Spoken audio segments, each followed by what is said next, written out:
When setting up a virtual machine, the very first issue you are going to run into is this. Supposedly by default, motherboards have virtualization disabled to prevent viruses such as rootkits to use that feature. Rootkits can use the feature to gain control of the system. With this particular Gigabyte B350 motherboard, under Advanced CPU option, it is not listed as AMD Hyper-V or Virtualization, but instead SVM mode. Make sure this is enabled or any virtualization will not work.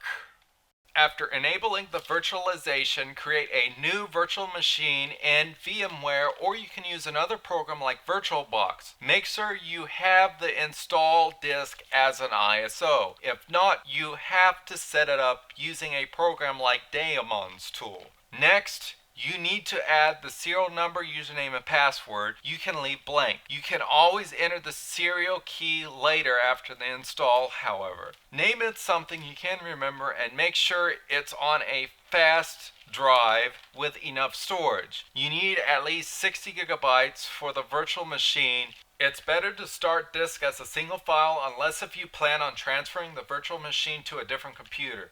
After this, it is best to customize hard drive. A good way to customize is selecting half the performance, such as 4 gigabytes of RAM instead of 8. The same goes for CPU cores and GPU memory. Once done with that, start the virtual machine and install. We are finally in the virtual machine, and after updating everything, I would like to do a GPU stress test to see how a virtual machine handles a budget PC. And it looks like VMware doesn't have OpenGL 2.0, which is required for many applications such as Adobe Creative Cloud. According to GPU-Z, I do not have OpenCL, Vulkan Ray Tracing, and my OpenGL version is only 1.1, very outdated. And it looks like DaVinci Resolve also doesn't work because it requires OpenCL. Let's try some word processing applications such as OpenOffice. I'm going to see how long it takes to launch before typing something to see if there is any lag here. It seems to be working fine for this purpose. The typography adjustments seem to work fine as well. Let's try Draw, a published alternative, to see if there is any lag while I add some graphics.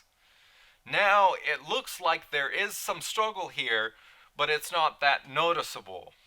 I am able to move this around the document just fine, and I can also type over it without that much of a struggle. Next, I will be playing videos and see how it handles this despite the poor graphic performance. It looks like I clearly cannot play 1440p videos. What about 1080p? Apparently not. I see too much stuttering. How about 720p? And it looks like I still cannot handle that quality because the CPU is maxed out on this computer. On this computer, I can play 1080p videos without a problem, but on this VRM, I just showed you I cannot play any HD content. This is really unfortunate. Now I will be opening GIMP, and let's see how long it takes to start up before I edit some photos. I want to see if editing photos is feasible. It looks like GIMP is taking too long. I am going to use this photo and apply these contrasting effects to see if it works. First, I'm going to use the lasso tool and select the areas I want. I can see some minor lag here. Let's see how long it takes to export now with all the adjustments. This program does seem to take its time. Personally, I do not recommend editing photos on a budget PC with a virtual machine. Now I'm going to test this game with this gaming benchmark to see how it performs. I really hope this works. I'm just getting a blank screen for some reason. I am going to try DirectX 9 with low quality and see if this works. And it appears it did not. I finally got it working, but I am only getting 1 frame per second right now. 1 frame per second is virtually unplayable at the lowest settings. What about an old Flash game, since Flash has been around for quite some time now? It doesn't look too good. I have gotten a smoother Flash gameplay experience on my father's 2004 computer than this, sadly.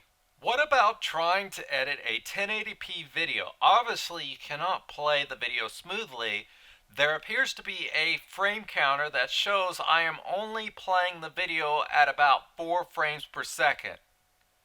I am going to try to add some effects such as contrast, brightness, and color grading to see what happens.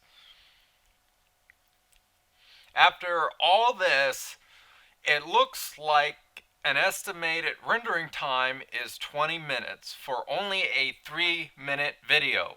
I thought it was going to be worse since I have seen 3-day video rendering before, but 20 minutes for this is still not advisable. I do not recommend gaming or doing any content creation other than using a document program or simply just surfing the browser, especially if you're on a budget computer. According to Bud, these are the reasons why you would want to use a virtual machine. One example would be to experiment or to get familiar with new operating system, run old or incompatible software. So if you're in a situation that you like to use a Linux program, you can use a virtual machine instead of a dual boot up setup. You can also do experimentation with your own operating system, such as download malware or use it as a testing ground. You can tear apart your system deliberately if you want. You can also create a backup snapshot. You can clone your system to another machine and develop software for other platforms. Yes, it is possible to content create in game, but it's not recommended on a computer that is not with the power.